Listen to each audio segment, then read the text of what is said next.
This is Dr. Fix. Today I'm gonna be teaching you guys what you should need to know prior to bypassing the solenoid control valve.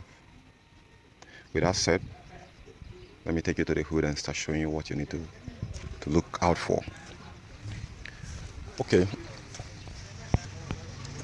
Okay, for most of you guys, I don't know how you do your own thing, but I want to state this clear. If you are subscribing to my channel just for subscribing sake, I don't think it's going to be useful to you. I think there are a lot of other channels out there that's going to need your subscription, but for me, I don't think I will need it. If I have a class where I'm teaching students and they're not willing to learn, but they are just there as seat fillers, I'll prefer them to get out of the class. Now, this is not a joke. I'm serious. I know every one of you have different reasons why you're following me, subscribing to my channel. And if you have to learn anything which I have to teach you, then I have to teach you very good. Then prior to this bypass, there is a video which I made on my channel concerning this bypass thing. Okay, so this is a compressor which I fitted into the car without converting the settings, which I told you guys before, and the pulley, everything fitted so well. If you're interested in knowing, I'm going to give you details later, but you have to be an active subscriber who is really willing to learn, not those ones who are subscribing for subscribing's sake. Someone actually asked this question: how do I bypass solenoid valve in a system without buying another solenoid valve? And I said it's impossible. But here, this is the possibility. If you're going to be bypassing the solenoid valve, make sure that it's a system that have a clutch. All right? If it doesn't have a clutch, then it's impossible for you to actually bypass it and hope that it works. Why? Because the solenoid valve is actually what controls how the refrigerant flows inside the system. Right? In the case of Passat FSI 2006 model, there is no clutch to that system, to that AC compressor, unlike this one. But for these ones that have this clutch attached, the power that is still going in here is still up to 12 to 13 or even 14.7 volts that comes straight from the alternator. All right? So if you're thinking about bypassing the solenoid valve, then if yours is failing very much often, this video is technically for you. All you need to do is you need to make sure that your own solenoid valve is not fried. And if it is fried, then there is a reason why it fried. Some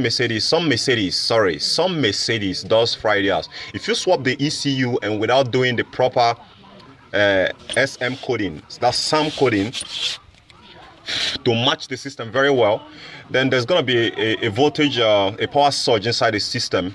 And when there is a power surge inside the system, the target often is actually the solenoid valve. So when that happens, it's going to ruin it, and it can't get it back. So even if you get 20 to 8, it's still going to ruin it. So you're going to check the power that goes into that solenoid valve and make sure that it's between 8 to 10.5. Anything above that is unacceptable, and you're going to be sending you back to the parts store. Then here, I actually bypassed this solenoid for this very system here. And where is the solenoid valve? This is the part that goes to the compressor clutch, right? So the solenoid is supposed to be at the back here, but instead, I have to send the wire for the thermostat. So that now, in doing this, I learned a new thing, and that's the new thing which I'm going to be teaching you guys for free. The new thing there is there's 3 wires that goes in here, and by every indication, the white and black wire is the one that's actually supplying power to the coil here. Then the rest other 2, that is brown and blue, which is the ground. Then the green with a blue tracer is the signal wire, which the ECU uses, the Climatronics uses to control the solenoid control valve. Now for this very car, I've been running it and driving it around for 2 days, and there is any problem. The AC is cooling very, very good, very, very active. When I installed this compressor, I was actually thinking that the system is gonna start messing up, it's gonna start acting up. Fortunately, the system didn't act up. Instead, what the system did was very spectacular, and I applaud Mercedes for that. Now I get to understand the system much more better after when I install this fixed displacement compressor, because it gives me a broader range of spectrum to understand what Mercedes did here. What Mercedes did here, which I'm going to be explaining to you guys, is they actually did this system so it can be able to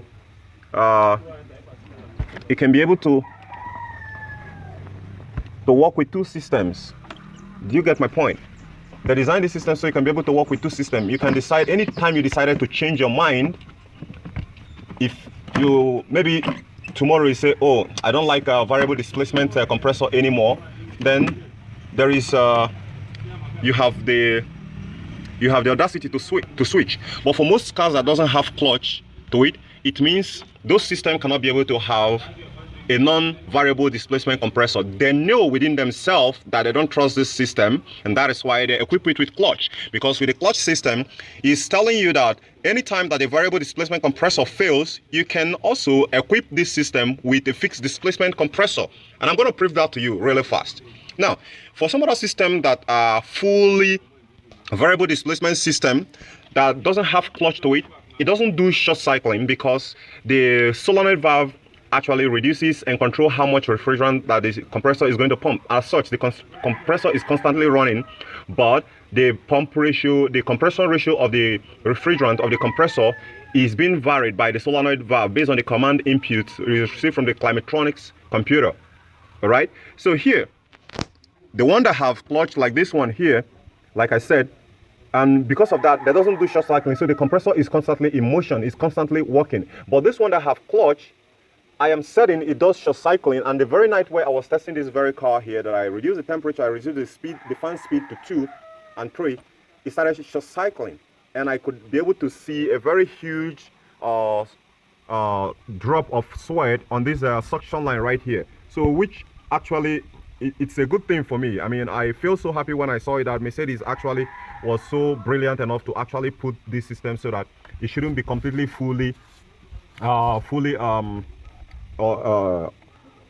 variable displacement compressor type of compressor. So if suppose the solenoid failed and the owner, like I told you, if the owner changes his mind and decided he want to fix a fit displacement, all he need to do is this modification that I did here. So if you look at it, I actually chop off the discharge line, and I brazed it to this one. If you want to know how to braze, I'm going to be teaching that in this channel, which is one of the hardest thing in AC system. Then I also brazed the suction line and direct them well, and it wasn't stressed, so that the system can work with it very well with vibration. And I make sure it wasn't touching the chassis firewall right there that is close to that suction pipe there. Then after that, where did I keep the solenoid valve? What did I do to the solenoid valve in order for the system to function? Because here, the computer still needs the input, the response from the solenoid valve, so it can feel like as if the solenoid, the compressor with the solenoid is still inside the system. Now, there is something I want to tell you guys real quick, right? In the manufacturer design of this very ML350, the solenoid is meant to be attached in the circuit of the AC system. But when you have a problem and I decided to modify it, once again, it's designed to be inside the AC circuitry and electrical circuitry. So it's been designed to stay in two circuitry that concerns the AC. One is the AC refrigerant circuitry, then the other one is electronic climatronic circuitry. Now, when it has a problem, he started shutting off the solenoid, killing the solenoid valve one after the other. I decided to exit it from the refrigerant circuitry, because when it's there, it can be easily attacked by dirt and get contaminated and stop working, like this, the case of this car. So I decided to only leave it in the electrical computer climatronic circuitry, so that when it's there, the computer can still feel the presence of that solenoid right there and still give it command. But now the computer is going to quickly, intelligently recognize that, oh, this system is cooling too much, and I'm giving the solenoid valve a command to stop cooling, to reduce its compressing ratio, and it's not obeying. So I have to cut off the power that's going to this clutch here, so that the system can short cycling, and bam, it will cut off the power and it will start short cycling. Okay, the system is the cooling is getting lower, so I have to get back the power. Come on, where is Mr. A? Where is Vin Diesel? Quickly get off the nitro right inside there, and he get it back. Boom. And the clutch kicked back on and the system started working. So that's a very, very brilliant idea. So they actually designed this to be converter, that you can fit a fixed displacement compressor to it as much as a variable displacement compressor. If suppose you have feel that any day you decided that, oh, I don't need this fixed displacement anymore, I need a variable displacement compressor, there you go, no problem. All you need to do is to get another discharge line that comes from here to the condenser, then a suction that comes from here to here, and when you replace it and it's done, there is no any further tweak that you need to do inside the car. Then where did I keep the solenoid valve? This is a solenoid valve right here and here. So with here that it still has to be a functional solenoid valve because there is no any electrical surge inside the system. So which means even when it stops working and maybe it's stuck closed or stuck open, the computer is still going to be giving this signal. Even though if it doesn't respond, the computer is not going to know the difference that much. Right? The computer is not going to know that much. It's pretty much going to override the parameters that they have, but still work with it to be able to actuate the functions of this clutch here to engage it. And when it does that, the pressure switch is still going to notice that there is a pressure within the system and uses that to control how this fan speed should be controlled, either high or low. So now that you guys know it, do subscribe to my channel now that you know how to be able to bypass it. So this is bypassing it, but it's still within the system, but not within the refrigerant circuitry. It's within the electrical climatronic circuitry, but not within the refrigerant circuitry. The difference there is, if you don't understand this, if it's in the refrigerant circuitry, it will be having to be sipping some refrigerant and be controlling as much as oil. But here that is in electronics, I kept it like this for some purpose, because when you see your designs of transistors and MOSFETs inside the amplification system, it does have what we call a heat sink that takes the heat away. So I want this aluminum here to be taking the heat away to help cool this solenoid, because it's going to be heating up while it's working. So while it does that, it doesn't shut off, then the system will continue working. Thank you for watching. Gonna catch you on the next video. Bye for now.